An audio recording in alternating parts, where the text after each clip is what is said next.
مريم أي خبرها إذ حين انتبذت من أهلها مكانا شرقيا أي اعتذرت في مكان نحو الشرق من الدار فاتخذت من دونهم حجابا أرسلت سترا تستتر به لتقضي رأسها أو ثيابها أو تغتسل من حيضها فأرسلنا إليها روحنا جبريلا فتمثل لها بعد لبسها ثيابها بشرا سويا تام الخلق. اللہ تبارک و تعالی نے سورہ مریم کے شروع میں حضرت زکریا اور حضرت یحییٰ علی نبینا و علیہم الصلاۃ والسلام کا واقعہ بیان فرمایا. اب اس کے بعد حضرت مریم کے حضرت عیسیٰ کی ولادت کے واقعے کو بیان فرما رہے ہیں. حضرت مریم جہاں ولادت کا جو معاملہ ہے، کیونکہ یہ بھی خلاف عادت ہے اور یہ بھی عجیب واقعات میں سے ایک عجیب واقعہ ہے، اس لیے اللہ تبارک و تعالیٰ نے جس طرح حضرت زکریا علیہ السلام کے عجیب واقعے کو بیان فرمایا کہ اللہ تبارک و تعالیٰ نے ان کو بڑھاپے میں جا کر، جبکہ ان کی بیوی بانجھ تھی، یعنی اولاد پیدا کرنے کے قابل نہیں تھی، اللہ نے ان کو اولاد مرحمت فرمائی.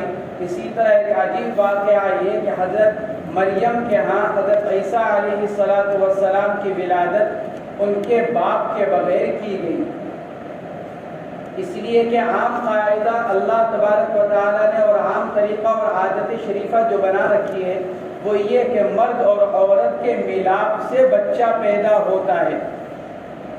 عام قاعدہ اور طریقہ یہی ہے. اللہ تبارک و تعالیٰ نے اس عام عادت سے ہٹ کر صرف حضرت مریم علیہ السلام سے حضرت عیسیٰ کی ولادت فرمائی. تو فرماتے ہیں وَاذْكُرْ فِي الْكِتَابِ مریم، نبی جی ذکر کیجئے، یاد کیجئے کتاب یعنی قرآن میں، یعنی خاص اس صورت میں. وَاذْكُرْ فِي الْكِتَابِ اے القرآن اے هذه السورہ، خاص اس صورت میں مریم یعنی ان کے ہاں حضرت عیسیٰ کی ولادت کے واقعے کا تذکرہ کیجئے.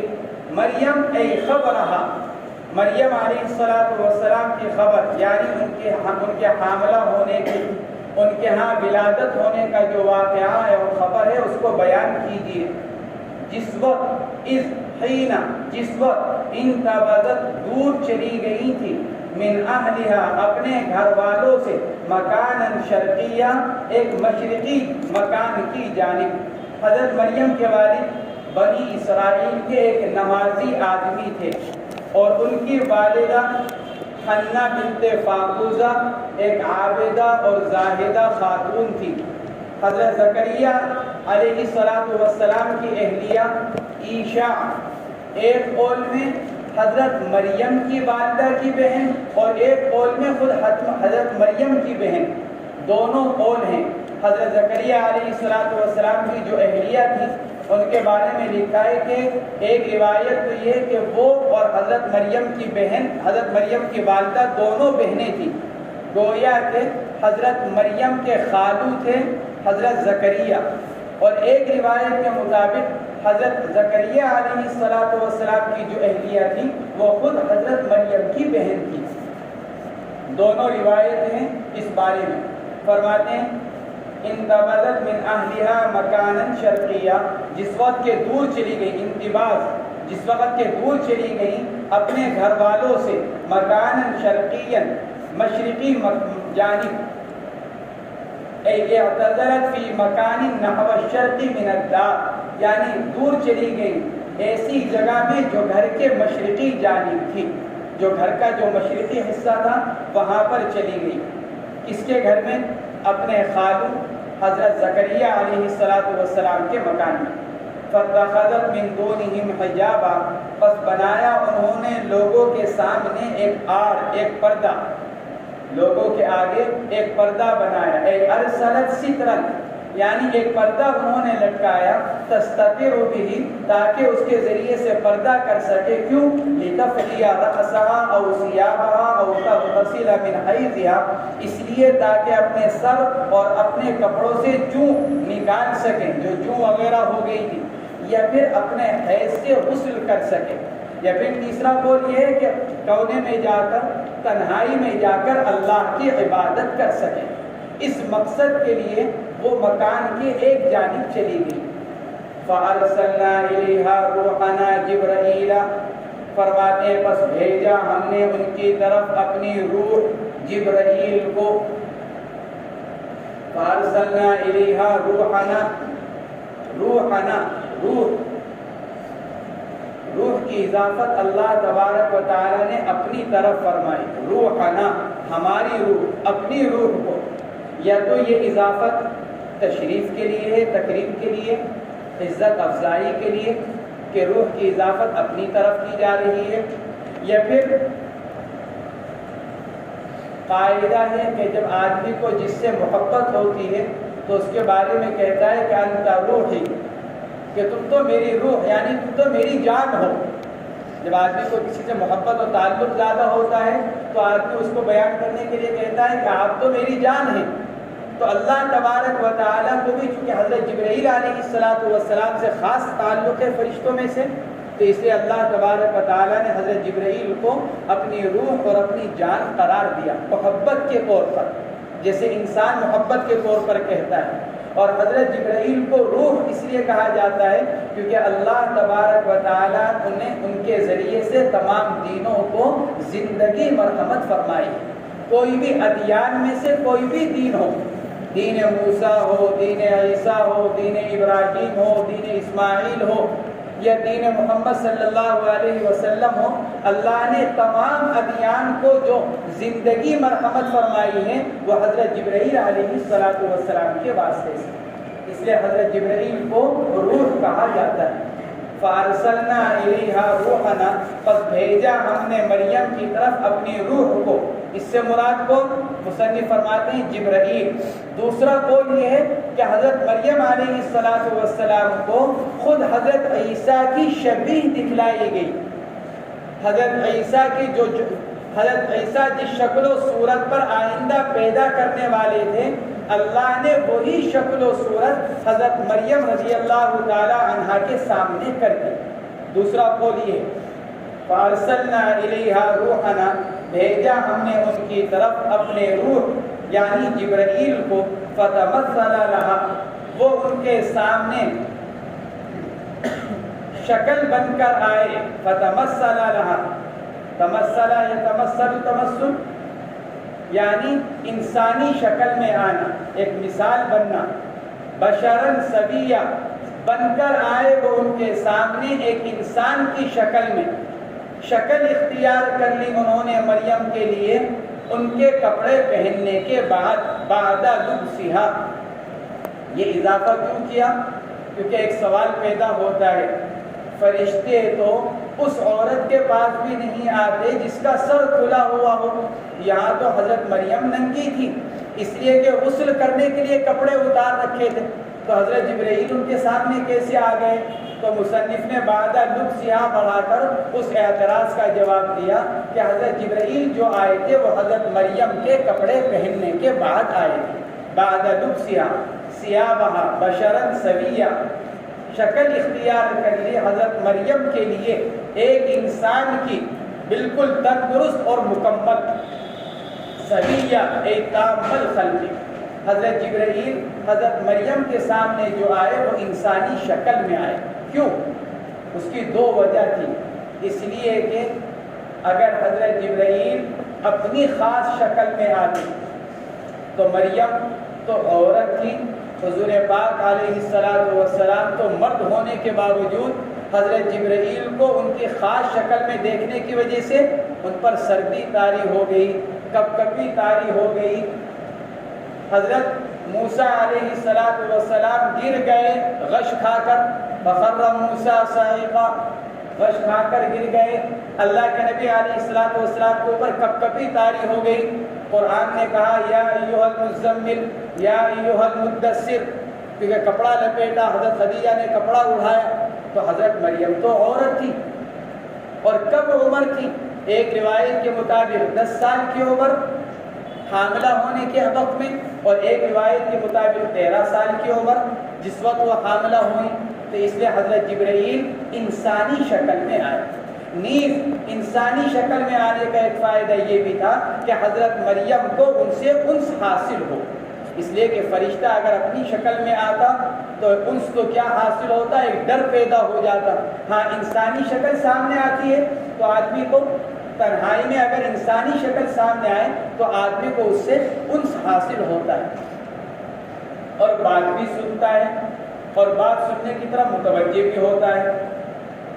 تو بشرن سویا ای تام الخلق، یعنی مکمل انسان، کوئی عزم اس کے اندر کوئی کم نہیں تھا۔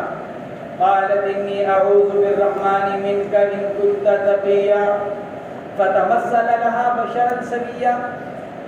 حضرت جبرائیل علیہ السلام کی تو اپنی ایک خاص صورت ہے، دسیوں پر ہیں، لمبا چوڑا قد بدن ہے، تو انہوں نے جو انسانی شکل اختیار کی اس کی صورت کیا ہوئی؟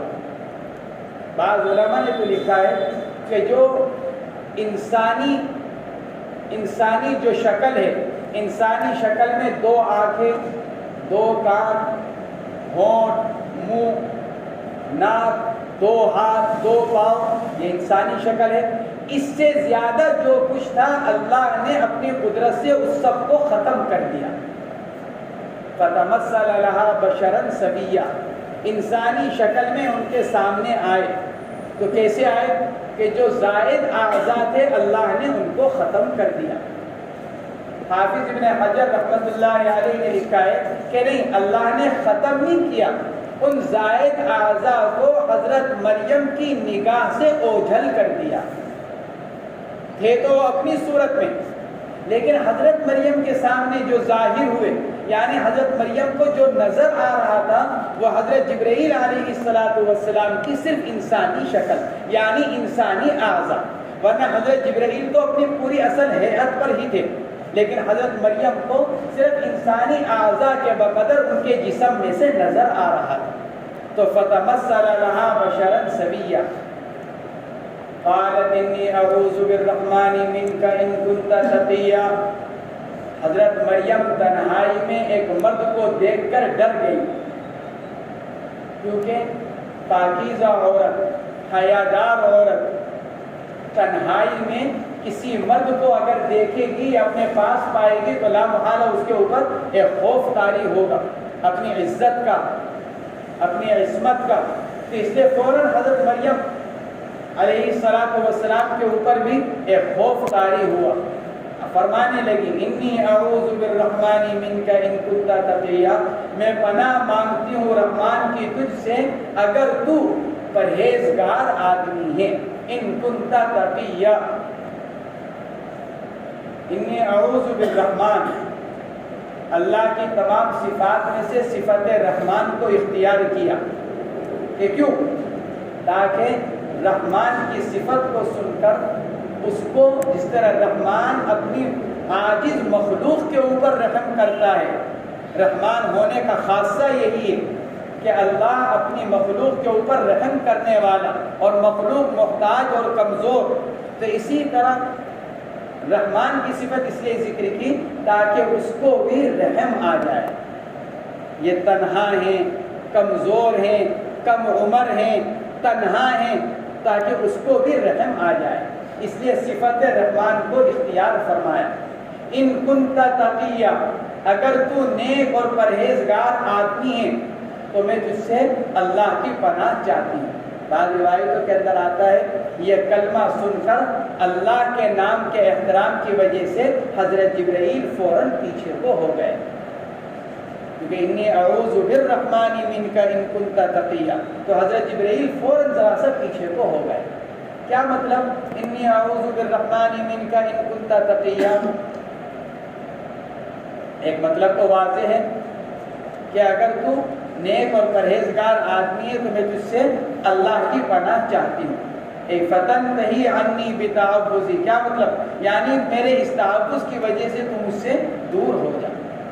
اور بعض علماء نے اس کا مطلب یہ بیان کیا کہ دیکھو اگر تم نیک اور پاکیزہ آدمی ہو، جب بھی میں تم سے پناہ چاہتی ہوں، یعنی میرے قریب مت آنا، اور اگر تم نیک اور پرہیزگار نہیں ہو، فاجر بدکار ہو، تو پھر تو بدرجہ اولا میں تم سے دور رہنا چاہتی ہوں۔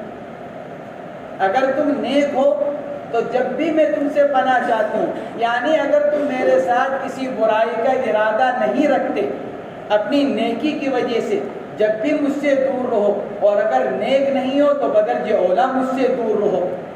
اور تیسرا قول اس کے اندر یہ کہ تقی اس زمانے کے ایک انتہائی فاجر اور بدکار آدمی کا نام تھا۔ تقی ایک انتہائی، یعنی اس زمانے کے انتہائی فاجر اور بدکار آدمی کا نام تھا۔ تو گویا کہ یہ فرمایا کہ اگر تو تقی بھی ہے تو میں تجھ سے اللہ کی پناہ چاہتی ہوں۔ اگرچہ اس تیسرے قول کو اکثر مفسرین نے مرجوح قرار دیا، ضعیف قرار دیا، اور صحیح بات یہی لکھی کہ یہ کہہ رہی ہیں کہ میں تجھ سے رحمان کی پناہ چاہتی ہوں اگر تو نیک اور پرہیزگار آدمی ہے۔ فتنتہی عنی بتحفظی، یعنی استعاذہ، ان کنت تقیہ، یہ استعاذے کی شرط نہیں کہ اگر تو پرہیزگار ہے تو تجھ سے پناہ چاہتی ہوں، یہ مطلب نہیں کہ اگر پرہیزگار نہیں ہے تو پناہ نہیں چاہتی، یعنی یہ شرط برائے ترغیب ہے، یعنی میں آپ کو ایک پرہیزگار آدمی سمجھ رہی ہوں، میں آپ کو ایک پرہیزگار نیک آدمی سمجھ رہی ہوں، براہ کرم آپ مجھ سے دور رہیں۔ میں آپ کو کوئی غلط آدمی نہیں سمجھ رہی ہوں، غلط آدمی سمجھ کر یہ نہیں کہہ رہی ہوں کہ اعوذ بالرحمن منک، میں آپ کو ایک نیک آدمی سمجھ رہی ہوں، اور نیک آدمی سمجھ کر میں آپ سے یہ کہتی ہوں کہ آپ مجھ سے دور رہنا۔ جیسے کہا جاتا ہے نا کہ بھائی اگر دیکھ تیرے اندر اگر ایمان ہے، یعنی میں تو تمہیں مومن سمجھتا ہوں، تو اس ایمان کا تقاضا کیا ہے کہ تو میرے ساتھ یہ کام نہ کر۔ تو ایسے میں آپ کو نیک آدمی سمجھتی ہوں، تو اس نیکی کا تقاضا کیا ہے کہ آپ اس تنہائی میں میرے سے دور رہیں، میرے ساتھ کوئی غلط حرکت نہ کریں۔ فتنتہی عنی بتحفظی، پر دور رہیں مجھ سے میرے اس پناہ مانگنے کی وجہ سے۔ قال انما انا رسول ربک لیہب لک غلاما زکیا، فرمایا حضرت جبرائیل نے میں تو آپ کے رب کا قاصد ہوں۔ لیہب یا لیہب دونوں قراءتیں ہیں، لیہب تو پھر ضمیر لوٹ رہی ہے اللہ تبارک و تعالی کی طرف، اس لیے آیا ہوں تاکہ اللہ آپ کو ایک پاکیزہ لڑکا عطا کرے۔ میں تو آپ کے پاس اس لیے آیا ہوں تاکہ یہ بتلاؤں کہ اللہ آپ کو ایک پاکیزہ لڑکا عطا فرمائے گا۔ اور اگر لِأَحَبَ متکلم کا صیغہ تو اس صورت کے اندر معنی ہوں گے تاکہ دوں میں آپ کو، تو اس صورت میں حضرت جبرائیل نے لڑکا دینے کی اضافت جو اپنی طرف کی ہے وہ اس لیے کہ اللہ نے ان کو سبب بنا کر بھیجا کہ تم جاؤ اور جا کر مریم کے اندر پھونک مارو ان کے گریبان میں تاکہ اس سے ان کو حمل ٹھہرے اور پھر ولادت ہو۔ تو چونکہ اللہ نے ان کو سبب اور ذریعہ بنا کر بھیجا تھا، اس لیے انہوں نے ولادت کی اضافت اپنی طرف کی کہ بچہ میں دوں، لِأَحَبَ لَكِ غُلَامًا زَكِيًّا، تاکہ دوں میں تم کو غلامن زکیہ، زکیہ کے ایک معنی تو طاہر کے، پاک ہونا، اور دوسرے معنی مصنف نے کہ بالنبوۃ، ایسا بچہ جو متصف ہے کس کے ساتھ؟ صفت طہارت یعنی صفت نبوت کے ساتھ، یعنی وہ بچہ نبی ہوگا۔ قالت انا یکون لی غلام، حضرت مریم نے فرمایا میرے کیسے بچہ ہو سکتا ہے، انا یکون لی غلام، میرے کیسے بچہ ہو سکتا ہے، ولم یمسسنی بشر بالتزوج، حالانکہ نہیں چھوا مجھ کو کسی انسان نے نکاح کے ذریعے سے، چونکہ مس تو عام ہے،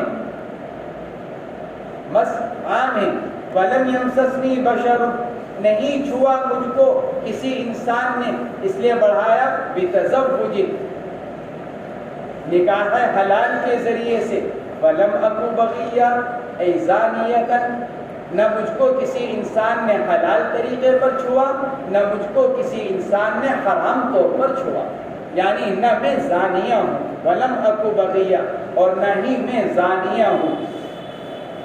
بغیہ ہونا تو چاہیے تھا بغیۃً، مؤنث کا صیغہ، ولم اکن بغیۃً، لیکن چونکہ بغی یعنی فجور، زناکاری، یہ خاص ہے کس کے ساتھ؟ عام طور سے عورتوں کے ساتھ۔ باغیہ جو کہا جاتا ہے، بغیہ جو کہا جاتا ہے، وہ عورت ہی کو کہا جاتا ہے، کیونکہ بدکاری عام طور سے عورت کی طرف سے ہوتی ہے۔ جب تک عورت کی طرف سے کسی طرح کا کوئی اشارہ نہ پایا جائے، عام طور سے مرد اس کی طرف نہیں بڑھتا۔ جب عورت کی طرف سے کسی طرح کا کوئی اشارہ ہوتا ہے یا اس کی طرف سے تھوڑی سی نرمی پائی جاتی ہے، تو جب ہی مرد کا میلان عورت کی طرف ہو۔ مرد دیکھتا ضرور ہے عورت کو، لیکن اس کا بڑھنا کب ہوتا ہے؟ جب عورت کی طرف سے کسی طرح کا میلان پایا جائے۔ اسی لیے قرآن پاک میں ازواج مطہرات کو اللہ تبارک و تعالیٰ نے جو احکامات فرمائے ہیں وہ کیا؟ پردے کے پیچھے سے بات کرو، بات کرتے ہوئے سخت لہجہ اختیار کرو۔ کہ کیوں؟ اس لیے کہ مرد کی طبیعت اللہ نے ایسی بنائی ہے، بعض اوقات عورت کے نرم لہجے کو سن کر بھی کہنے مبتلا ہو جاتا ہے، غلط فہمی میں مبتلا ہو جاتا ہے، بھئی اتنے اچھے انداز میں بات کر رہی ہے، شاید میری طرف کچھ میلان رکھتی ہے۔ اس لیے اللہ تبارک و تعالیٰ نے ازواج مطہرات کو حکم کیا دیا؟ ذرا سخت لہجہ اختیار کرو۔ اور کیا فرمایا؟ پردے کے پیچھے سے بات کرو، آڑ سے بات کرو۔ وہ اسی لیے تاکہ جس کے دل میں ذرہ برابر بھی شہوت ہو یا کوئی غلط کام ہو، کیونکہ منافق بھی موجود تھے اس زمانے کے اندر، تاکہ ان کو کسی طرح کا میلان حاصل نہ ہو۔ تو یہاں پر اللہ نے اس لیے بغیہ مذکر کا صیغہ فرمایا، کیونکہ عام طور سے یہ زناکاری کا میلان اور زناکاری کی ابتدا عورت کی طرف سے ہوتی ہے۔ تو جب عورت کی طرف سے ہوتی ہے تو جس طرح عاقر، حائض، اصل تو ہے حائضہ، عاقرہ، لیکن وہاں سے تائے تانیث کو ختم کر دیا گیا حیض اور عقر کے عورت کے ساتھ خاص ہونے کی وجہ سے، ایسے یہاں سے بھی تائے تانیث کو ختم کر دیا گیا۔ قال الامر كذلك، قرآن پاک کے اندر ہے قال كذلك، اللہ نے فرمایا اسی طرح ہوگا۔ مصنف نے اس سے پہلے الامر بڑھایا، قال الامر كذلك، یہ بتلانے کے لیے کہ كذلك خبر ہے اور اس سے پہلے الامر مبتدا محذوف ہے۔ بات تو اسی طرح ہے، الامر كذلك، بچہ اسی طرح ہوگا، طے ہو چکا ہے۔ اے من خلق غلام منک من غیر اب، یعنی بچے کا آپ سے پیدا ہونا اس کے بغیر باپ کے، بات تو اسی طرح طے ہو چکی ہے۔ الامر كذلك اے من خلق غلام منک من غیر اب، یعنی بچے کا ہونا آپ سے اس کے باپ کے بغیر۔ قال ربک هو علی حی، یہ علت ہے، فرمایا آپ کے رب نے کیوں ہوگا بچہ؟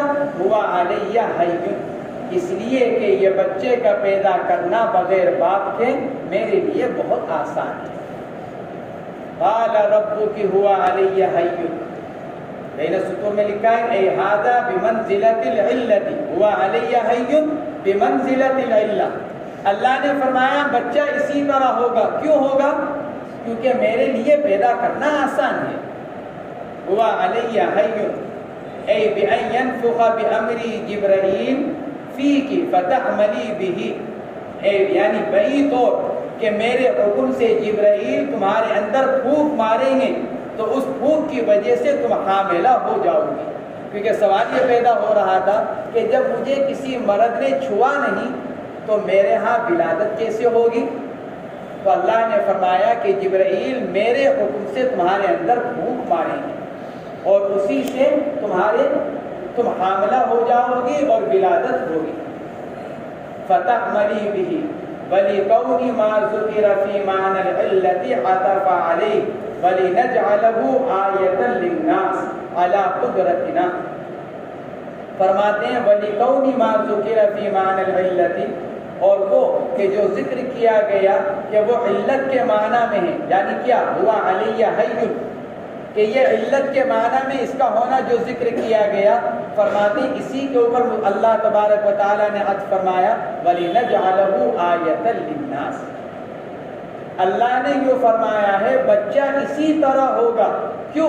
اس لیے کہ اس طرح بچہ کا پیدا کرنا چونکہ میرے اوپر آسان ہے، تو میں کیوں بچہ پیدا کر رہا ہوں؟ وَلِنَجْعَلَهُ آیَةً لِلنَّاسِ، اس لیے تاکہ اس بچے کو ایک نشانی اور علامت بناؤں لوگوں کے سامنے اپنی قدرت کی، کہ کیوں؟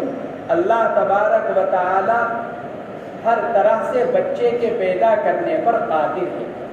چنانچہ حضرت آدم کو ماں باپ کے بغیر، حضرت حوا کو ماں کے بغیر، حضرت عیسیٰ کو باپ کے بغیر پیدا کیا، اور بقیہ انسانوں کو ماں باپ دونوں سے پیدا کیا۔ تو یہ بتلا دیا اور دکھلا دیا اللہ نے کہ ہم ہر طریقے پر پیدا کرنے پر قادر ہیں۔ یہ مطلب وَلِنَجْعَلَكَ آیَةً لِلنَّاسِ عَلَىٰ قُدْرَتِهَا، اور اس لیے تاکہ بنائیں اس بچے کو ایک نشانی، ایک آیت، ایک علامت لوگوں کے لیے اپنی قدرت پر، وَرَحْمَةً مِنَّا، اور اس لیے تاکہ اس بچے کو ایک رحمت بنائیں، کس کے لیے؟ لمن آمن بھی، ہر اس ایک آدمی کے لیے جو ان پر ایمان لائے۔ چنانچہ حضرت عیسیٰ علیہ السلام ہمارے لیے بھی رحمت ہے، کیوں؟ اس لیے کہ ہم بھی حضرت عیسیٰ علیہ السلام کے نبی ہونے پر ایمان رکھتے ہیں۔ مصنف فرماتے ہیں لمن آمن بھی، اس لیے تاکہ اس کو رحمت بنائے اپنی طرف سے ہر اس ایک آدمی کے لیے جو ان کے اوپر ایمان لے کر آئے۔ وَكَانَ خَلْقُهُ أَمْرًا مَقْضِيًّا، اور اللہ فرماتے ہیں اور ان کا پیدا ہونا تو ایک طے شدہ بات ہے، یعنی ایسا فیصلہ جس کے اندر کوئی تبدیلی نہیں ہوگی۔ کان امرا مقضیا، ایک ایسا فیصلہ ہے جس کو پورا کیا جائے گا، یا جو پورا ہو چکا ہے، یعنی جس کا ہونا لازمی ہے، اس کے اندر کوئی تبدیلی نہیں ہوگی۔ کہاں پر ہے امرا مقضیا؟ اے فی علمی،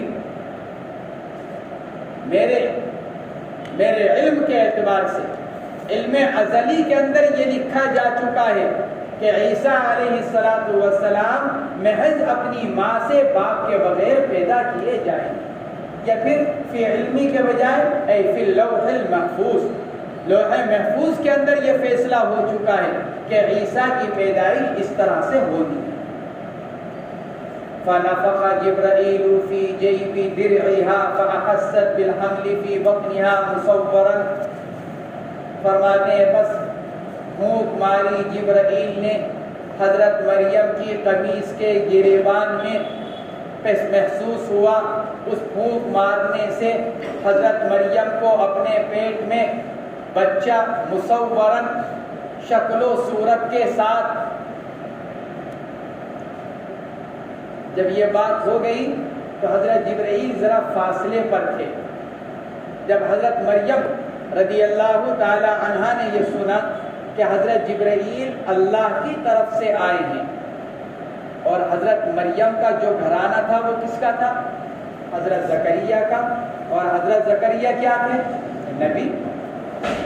تو حضرت مریم کو اس کا پتہ تھا کہ حضرت زکریا کے پاس حضرت جبرائیل آتے ہیں، وحی آتی ہے، تو حضرت مریم کو بھی اطمینان ہوا جب حضرت جبرائیل نے یوں کہا کہ میں کون ہوں؟ انما انا رسول ربک لاہب لک غلاما زکیا۔ اور پھر آگے فرمایا قال کذلک قال ربک هو علی حی ولنجعلہ آیۃ للناس ورحمۃ منا۔ تو حضرت مریم کو اطمینان ہوا اور وہ سمجھ گئیں کہ یہ آنے والا بے شک انسانی شکل میں ہے لیکن فرشتہ ہے۔ تو حضرت جبرائیل ذرا قریب آئے، اور قریب آ کر یوں دور سے، قریب آنے کا مطلب یہ نہیں کہ بالکل حضرت مریم کے قریب، یعنی جو دوری پر تھے، کیونکہ جب حضرت مریم نے کہا تھا انی اعوذ بالرحمن منک ان کنت تقیا، تو حضرت جبرائیل ذرا فاصلے پر چلے گئے، تو ذرا قریب آئے، اور قریب آ کر ذرا دور سے ہی حضرت مریم کے گریبان کی طرف منہ کر پھونک ماری۔ وہ پھونک گریبان سے ہوتے ہوئے حضرت مریم کے اندر کی۔ اللہ فرماتے ہیں، مصنف فرماتے ہیں فنفخ جبرائیل فی جیب درعہا، پھونک ماری جبرائیل نے حضرت مریم کے گریبان میں، قمیص کا جو گریبان تھا، شرمگاہ میں نہیں، مشہور بعض کتابوں کے اندر لکھا ہے کہ حضرت مریم کی شرمگاہ میں پھونک ماری، یہ تو انتہائی بے غیرتی اور بے شرمی کی بات ہے۔ اس لیے مصنف فرماتے ہیں روایات کے اندر آتا ہے فی جیب درعہا، قمیص کے گریبان میں، دور سے گریبان میں پھونک ماری، وہی پھونک اندر گئی۔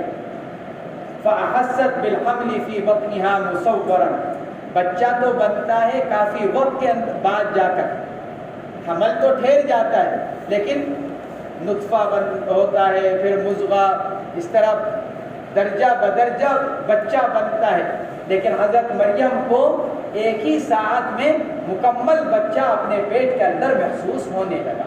یہ ہے مصورن کا مطلب۔ فَحَمَلَتْهُ فَانْتَبَذَتْ تَنَحَّتْ بِهِ مَكَانًا قَصِيًّا، پس پیٹ میں لیا اس کو حضرت مریم نے، فَحَمَلَتْهُ، حاملہ ہو گئی اس کے ساتھ حضرت مریم، یعنی پیٹ میں لیا بچے کو حضرت مریم نے، فَانْتَبَذَتْ تَنَحَّتْ بِهِ، اور لے کر اس کو الگ ہو گئی۔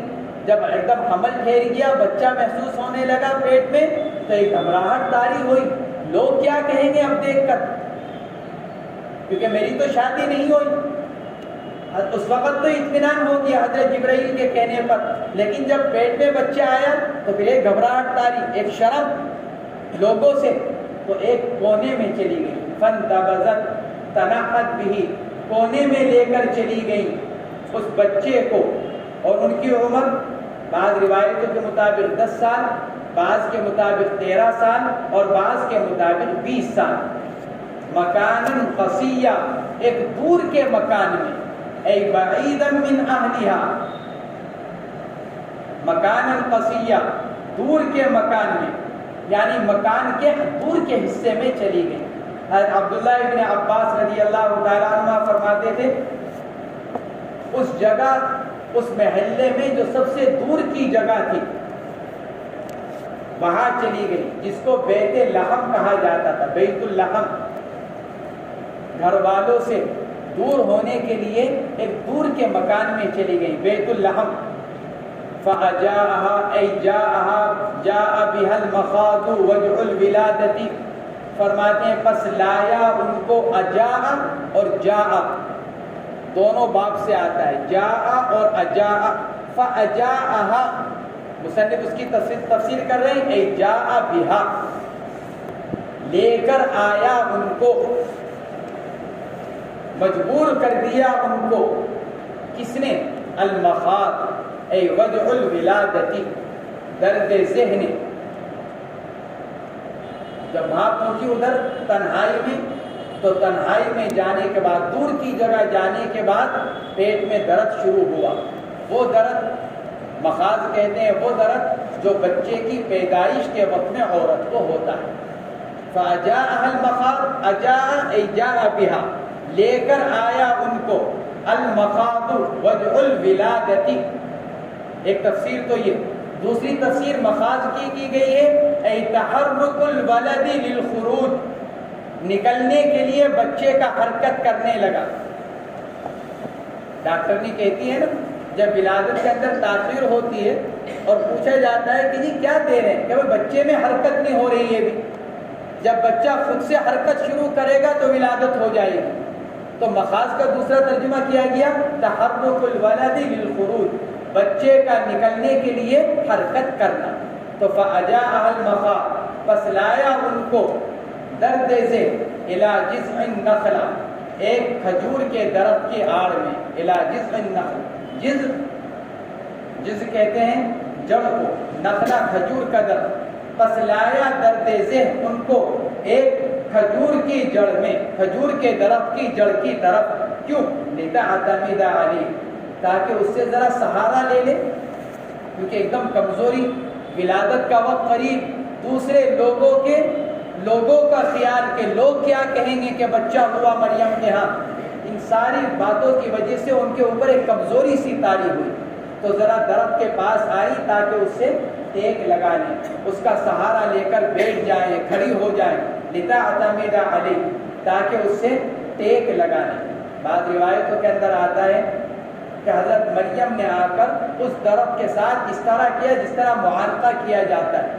جب آدمی تھک جاتا ہے، پریشان ہوتا ہے، تو کیا کرتا ہے؟ ذرا درخت کے ساتھ جا کر چمٹ جاتا ہے، جو چیز بھی ہوتی ہے ذرا اس سے چمٹ جاتا ہے سہارا لینے کے لیے۔ تو حضرت مریم نے بھی اسی کے ساتھ جا کر اس طرح کیا جس طرح معانقہ کیا جاتا ہے، یوں دونوں ہاتھ پھیلا کر اس کو پکڑ لیا۔ روایتوں کے اندر آتا ہے بعض کے اندر کہ وہ درخت بالکل سوکھا تھا، حضرت مریم کے چمٹنے کی وجہ سے فوراً ہرا بھرا ہو گیا، اور اسی وقت اس درخت کے اوپر پھل آ گیا، کیونکہ اللہ نے بھی پھل دیا تھا حضرت مریم کو بغیر کسی سبب کے، خلاف عادت، خلاف طریقہ۔ تو ایسے ہی اس درخت کے اوپر بھی تر و تازگی آ گئی۔ لتعتمد علیہ فولدت، بس حضرت مریم کے ہاں ولادت ہوئی۔ والحمل والتصویر والولادت فی ساعۃ، مصنف فرماتے ہیں اور حاملہ ہونا، حاملہ ہو جانے کے بعد بچہ بننا، اور پھر بچے کی ولادت، فرماتے ہیں یہ سب ایک آن کے اندر ہو گیا، فی ساعۃ۔ اس کے اندر مختلف روایتیں ہیں۔ حضرت مریم حاملہ ہوئی، حاملہ ہو جانے کے بعد بچہ بنا، اور بچہ بن کر پھر ولادت ہوئی، اس میں کتنا وقت لگا؟ مصنف تو فرماتے ہیں فی ساعۃ، حاملہ ہونا ایک ساعت میں ہوا، بچہ بننا دوسری ساعت میں ہوا، اور ولادت تیسری ساعت میں ہو گئی، یعنی منٹوں میں۔ جس طرح کوئی کام بہت جلدی ہو جائے تو کیا کہتے ہیں؟ اجی میں تو منٹوں میں فارغ ہو گیا، یعنی بس تھوڑا وقت لگا۔ بعض علماء نے لکھا ہے کہ نہیں، حضرت مریم کے حمل پر بھی 9 مہینے گزرے، جس طرح عام حمل پر 9 مہینے گزرتے ہیں، حضرت مریم کے حمل پر بھی 9 مہینے گزرے۔ بعض علماء نے لکھا ہے کہ 6 مہینے گزرے، اور بعض علماء نے لکھا ہے 8 مہینے گزرے۔ پورے 8 مہینے پر حضرت عیسیٰ کی ولادت ہوئی، اور پورے 8 مہینے پر جو بچہ پیدا ہو وہ زندہ نہیں رہتا، یہ بھی اللہ کی عادت شریفہ ہے۔ پورے 8 مہینے پر کوئی بچہ پیدا نہیں ہو سکتا، اگر ہوگا تو انتقال ہو جائے گا۔ حضرت عیسیٰ پورے 8 مہینے پر پیدا ہوئے، اور اللہ نے ان کو زندہ رکھا۔ مفسرین نے لکھا ہے کہ ما عاش بعد 8 الا عیسیٰ، 8 مہینے کے بعد کوئی بچہ زندہ نہیں رہتا۔ کون زندہ رہے؟ حضرت عیسیٰ زندہ رہے۔ تو یہ بھی اللہ کی طرف سے ایک معجزہ ہے حضرت عیسیٰ کا، حضرت عیسیٰ کے لیے کہ حضرت عیسیٰ 8 مہینے پر پیدا ہونے کے باوجود زندہ رہے۔ تو یہ مختلف اقوال ہیں حضرت مریم علیہ السلام کے حمل اور ولادت کے عمر کے بارے میں۔ مصنف نے اختیار کیا ساعت کے قول کو، اس لیے فرماتے ہیں فی ساعت۔ قالت یا للتنبیہ لیتنی مت قبل هذا الامر وكنت نسیا منسیا اے شیئا متروکا لا یعرف ولا یذکر، کہنے لگی یا لیتنی، کاش کہ میں، یا فرماتے ہیں یا محض تنبیہ کے لیے ہے، کہ کیوں؟ اس لیے کہ پکار رہی ہے کس کو؟ موت کو۔ یا لیتنی مت قبل هذا، پکارنا کس کو ہو رہا ہے؟ موت کو، اور موت غیر ذوی العقول چیز ہے، موت ذوی العقول نہیں ہے، غیر ذوی العقول ہے۔ اس لیے فرماتے ہیں کہ یا صرف تنبیہ کے لیے، ورنہ پکارا کس کو جاتا ہے؟ عاقل کو، جو سن سکے، سمجھ سکے، اور سن سمجھ کر آ سکے۔ اس لیے فرماتے ہیں یا للتنبیہ لیتنی مت قبل هذا الامر، کاش کہ میں اس معاملے سے پہلے مر جاتی۔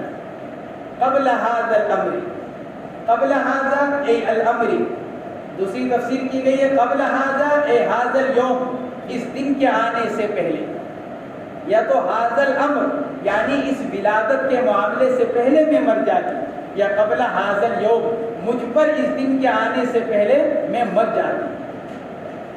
وَكُنْتُ نَسِيًّا مَنْسِيًّا، اور کاش کہ میں ہو جاتی بھولی بسی۔ منسیہ یہ تاکید کے لیے، نسیم منسیہ، بھولی بسری ہو جاتی، اے شیئا متروکا، یعنی ایسی چیز کہ جس کو یاد نہیں کیا جاتا، یعنی بالکل کوئی ایسی حقیر چیز ہوتی جس کی طرف لوگ توجہ بھی نہ کرتے، اے لا یعرف ولا یذکر، نہ مجھ کو پہچانا جاتا نہ مجھ کو کبھی یاد کیا جاتا۔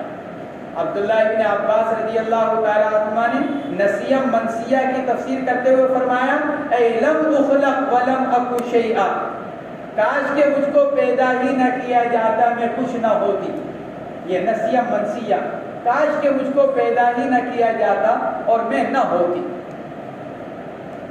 تو یہ حضرت مریم علیہ السلام نے فرمایا وَكُنْتُ نَسِيًّا مَنْسِيًّا اے شیئا متروکا، اے شیئا حقیرا، کاش کہ میں کوئی حقیر سی چیز ہوتی، یعنی لوگ مجھ کو نہ پہچانتے۔ اب تو میں ایسے خاندان سے تعلق رکھتی ہوں، ہر ایک مجھ کو پہچانتا ہے، ہر ایک مجھ کو جانتا ہے۔ ایک تو یہ کسی عورت کو کوئی جانتا ہی نہیں، وہ اپنے ساتھ بچہ لے کر آئے کسی کی توجہ بھی نہیں جاتی، کیونکہ لوگ اس کو پہچانتے ہی نہیں۔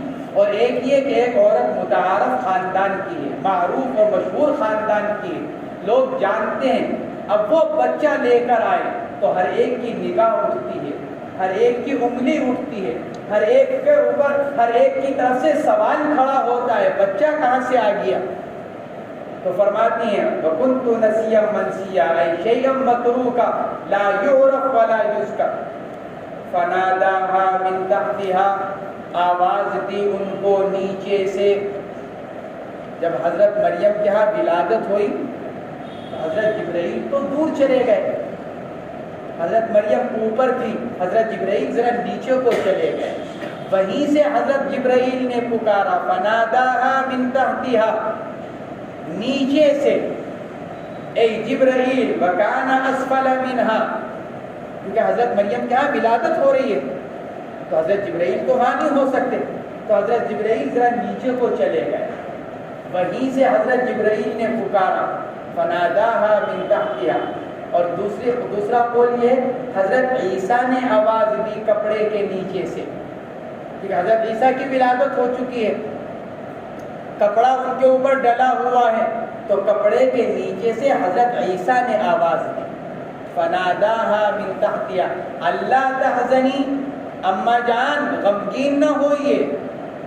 اگر حضرت عیسیٰ نے آواز دی یا پھر حضرت جبرائیل نے آواز دی فناداها من تحتها اے جبرائیل وکان اسفل منها، کہاں سے؟ آڑ میں کھڑے ہو کر، تاکہ حضرت مریم پر نظر نہ پڑے۔ اللہ تحزنی، غم نہ کیجیے، کس کا؟ بدنامی کا، بدنامی سے رنجیدہ مت ہوئیے، یا اس بے سر و سامانی سے پریشان مت ہوئیے۔ حضرت مریم سوچ رہی ہیں میں تنہا ہوں، اکیلی ہوں، کوئی جلیس نہیں، کوئی انیس نہیں، ولادت کے لیے جو سامان چاہیے وہ موجود نہیں، بچے کے لیے جو سامان چاہیے وہ موجود نہیں، ایسی تنہائی۔ تو حضرت جبرائیل نے کہا لا تحزنی، غم نہ کیجیے کسی چیز کا، نہ لوگوں کا، نہ تنہائی کا، نہ بے سر و سامانی کا، اس سے پریشان مت ہوئیے۔ قد جعل ربک تحتک سریہ، آپ کے رب نے آپ کے نیچے ایک چھوٹی سی نہر بنائی ہے۔ سریہ چھوٹی سی نہر۔ حضور پاک علیہ السلام سے سری کا ترجمہ پوچھا گیا، آپ نے فرمایا جدول، یعنی چھوٹی سی نالی، ایک نالی سی بنا دی گئی، جدول کہتے ہیں نالی کو عربی میں، ایک نالی چھوٹی سی نہر بنا دی گئی۔ اے نہر ماء کان انقطع، یعنی پانی کی ایک نہر جو بند ہو چکی تھی، چھوٹی سی نالی کی سوکھی پڑی ہوئی تھی، اللہ نے اس کے اندر پانی جاری کر دیا۔ پانی کیسے جاری ہوا؟ ایک قول تو یہ کہ حضرت جبرائیل نے تھوڑی سی ایڑی ماری، اور دوسرا قول یہ کہ حضرت عیسیٰ نے ایڑی ماری، جیسے حضرت اسماعیل علیہ السلام کی ایڑی کے مارنے سے زمزم کا چشمہ جاری ہوا، وہاں پر وہ جو نہر جاری ہوئی حضرت عیسیٰ کی ایڑی سے۔ نہر ماء کان انقطع، یا تو حضرت جبرائیل کے واسطے سے یہ حضرت عیسیٰ کے واسطے سے، اور تیسرا قول یہ ہے بغیر کسی واسطے کے اللہ نے اس کو خود سے جاری کر دیا۔ وَهُزِّي إِلَيْكِ بِجِذْعِ النَّخْلَةِ، اور ہلائیے اپنی طرف اس کھجور کے درخت کو، ہزّا یہز حرکت دینا، ہلانا، ہلائیے اپنی طرف کھجور کے درخت کو، کانت یابستن، فرماتے اور وہ درخت کیا تھا؟ بالکل سوکھا پڑا ہوا تھا، والباء زائدہ، وَهُزِّي إِلَيْكِ بِجِذْعِ النَّخْلَةِ، فرماتے ہیں بِجِذْعِ النَّخْلَةِ میں با زائدہ ہے، تساقط اصلہ بتائین تتساقط، فرماتے ہیں دو تا کے ساتھ، پھر دوسری تا کو سین سے بدل دیا گیا تو دو سین جمع ہو گئے، تو ایک سین کو دوسرے سین کے اندر ادغام کر دیا گیا، تساقط، اصل تھا تتساقط، ایک تا کو سین سے بدلا تو تساقط ہوا، تو سین کو سین میں ادغام کر دیا، تساقط ہو گیا۔ یا پھر دوسری قرات کیا ہے؟ وفی قراءۃ بترکها، تو ساقط تاکہ ترک کے ساتھ، یعنی یا تو یہ باب تفاعل سے یا پھر باب مفاعلت سے، اگر تاکہ ترک کے ساتھ تو باب مفاعلت، ساقط یساقط مساقطۃ، تو پھر تساقط تاکہ ترک کے ساتھ تو پھر باب مفاعلت، اور اگر دو تا کے ساتھ تو پھر باب تفاعل۔ فرماتے ہیں وَهُزِّي إِلَيْكِ تساقط، اس کے اصل دو تا کے ساتھ، دوسری تا کو سین سے بدل دیا گیا اور سین کو سین میں ادغام کر دیا گیا، اور ایک روایت کے مطابق امام حمزہ کی قرات بترکها اے بترک التائین، احدى التائین، دو تا میں سے ایک کو ترک کرنے کے ساتھ، تو ساقط علیہ کی رطباً، گرائے گا وہ درخت تجھ پر، رطباً تازہ کھجور، رطب کھجور، جنیہ بالکل تر و تازہ، یعنی ایسی تر و تازہ بالکل تیار جس کو جمع کیا جاتا ہے، جس کو آدمی خود توڑتا ہے، درخت خود بخود تمہارے اوپر کھجور گرائے گا۔ اس سے دو باتیں معلوم ہوئی کہ کیا؟ ایک تو تحصیل رزق کے لیے کوشش کرنی چاہیے، اللہ تبارک و تعالی نے بالکل خلاف عادت بغیر کسی مرد کے سبب کے اللہ نے حضرت مریم کے ہاں ولادت فرمائی، تو اللہ بغیر سبب کے کھجور بھی دے سکتا تھا، جیسے ایک قول کے مطابق اللہ نے بغیر سبب کے نہر جاری کر دی، بغیر واسطے کے نہر جاری کر دی، اسی طرح اللہ بغیر کسی سبب کے کھجور بھی ہو سکتی تھی، کھجور رکھی بھی مل جاتی برتن کے اندر، لیکن اللہ نے کھجور کے لیے کیا فرمایا کھانے کے لیے؟ وَهُزِّي إِلَيْكِ بِجِذْعِ النَّخْلَةِ، مفسرین نے لکھا ہے کہ اس سے یہ سبب دیا گیا کہ تحصیل رزق کے لیے کیا کیا جائے؟ کوشش کی جائے، اور تحصیل رزق کے لیے سبب کا اختیار کرنا توکل کے خلاف نہیں ہے۔ کہا جاتا ہے نا توکل یہ ہے کہ سب کچھ چھوڑ کر بیٹھ جائے آدمی، یہ توکل نہیں ہے، یہ توکل نہیں ہے۔ توکل یہ ہے کہ آدمی سبب اختیار کرے لیکن نگاہ سبب پر رکھنے کے بجائے اللہ پر رکھے، اسباب اختیار کیے جائیں، کیونکہ دنیا دار الاسباب ہے، اس لیے کھانے کے لیے سبب اختیار کیے جائے، دکان کی جائے، ملازمت کی جائے، کھیتی کی جائے، اور اسباب اختیار کیے جائیں، لیکن نگاہ اللہ کی قدرت پر رکھی جائے۔ اور اللہ نے پہنچایا کہاں پر؟ کھجور کے درخت کے پاس، اس لیے کہ حاملہ عورت کے لیے کھجور سب سے زیادہ مفید غذا ہے۔ حاملہ کے لیے ولادت کے بعد سب سے زیادہ مفید غذا کیا ہے؟ کھجور۔ اس لیے حدیث پاک کے اندر فرمایا گیا اور بچہ پیدا ہو جانے کے بعد عورت کو تازہ کھجور کھلاؤ، تازہ کھجور نہ ملے تو سوکھی کھجور کھلاؤ۔